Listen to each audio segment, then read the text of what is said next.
بسم اللہ الرحمن الرحیم۔ السلام علیکم۔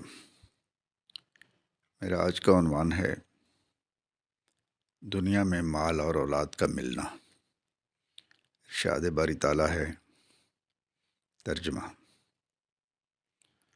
حضرت نوح علیہ السلام کہتے ہیں، میں نے کہا اپنے رب سے معافی مانگو، بے شک وہ بڑا معاف کرنے والا ہے، اور تم پر آسمان سے خوب بارشیں برسائے گا، تمہیں مال اور اولاد سے نوازے گا، تمہارے لیے باغ پیدا کرے گا اور تمہارے لیے نہریں جاری کرے گا۔ سورہ نوح آیت نمبر 10 تا 12، پارہ نمبر 29۔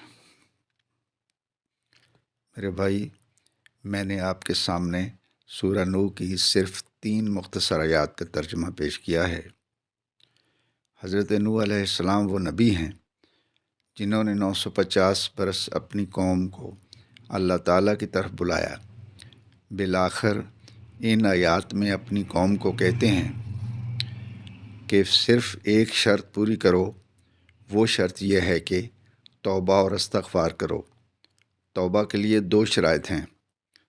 پہلے نمبر پہ پچھلے گناہوں پر ندامت اور شرمساری۔ نمبر 2، آئندہ ان گناہوں کے نہ کرنے کا پکا عزم کرنا۔ اس کے نتیجے میں اللہ تعالیٰ تمہیں 5 انعامات سے نوازے گا۔ نمبر 1، وہ تم پر آسمانوں سے خوب بارش برسائے گا۔ نمبر 2، تمہیں مال سے نوازے گا۔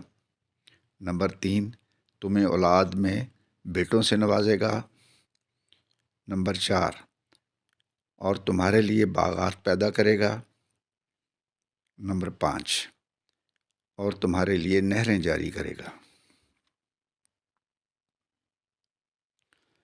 میرے بھائی، حضرت نوح اپنی قوم کے کتنے خیر خواہ ہیں، کتنی بڑی حکمت کی باتیں اپنی قوم کو بتاتے ہیں۔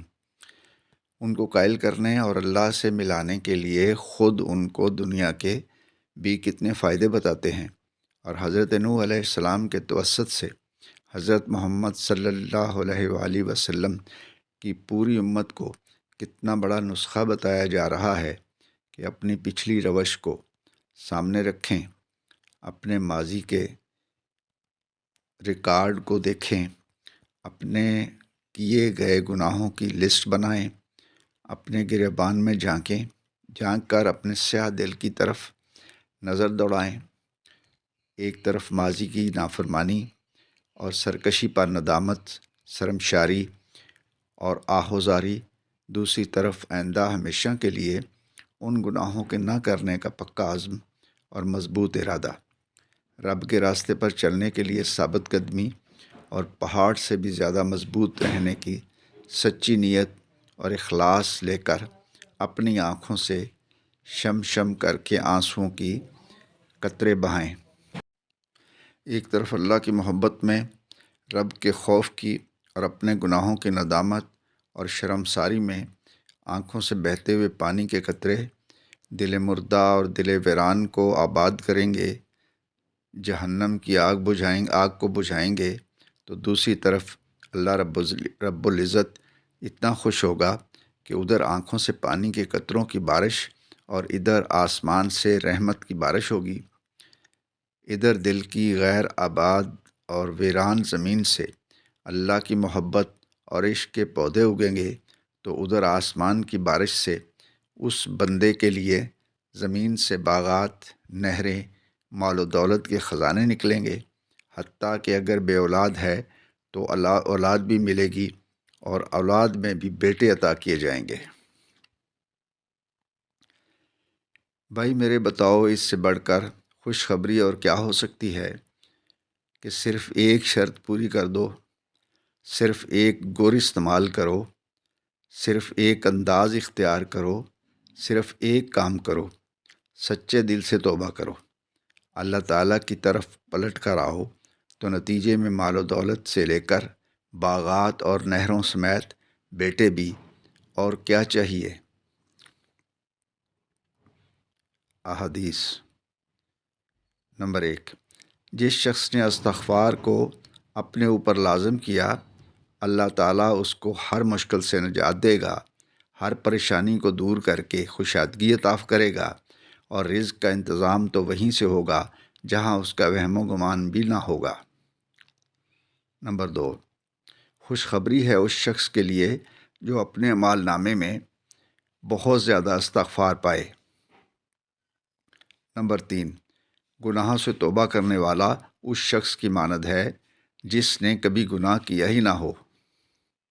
نمبر 4، ہر انسان خطا کار ہے، اور اچھے خطا کار خطا ہو جانے کے بعد ندامت سے سچی توبہ کرنے والے ہیں۔ بھائی میرے، قرآن کا یہ اہم نسخہ لے کر میں آپ کی خدمت میں حاضر ہوا ہوں کہ اگر ہمیں اپنے رب کو منانا ہے، روٹھے ہوئے رب کو راضی کرنا ہے، تو اللہ تو ہمارے انتظار میں ہے۔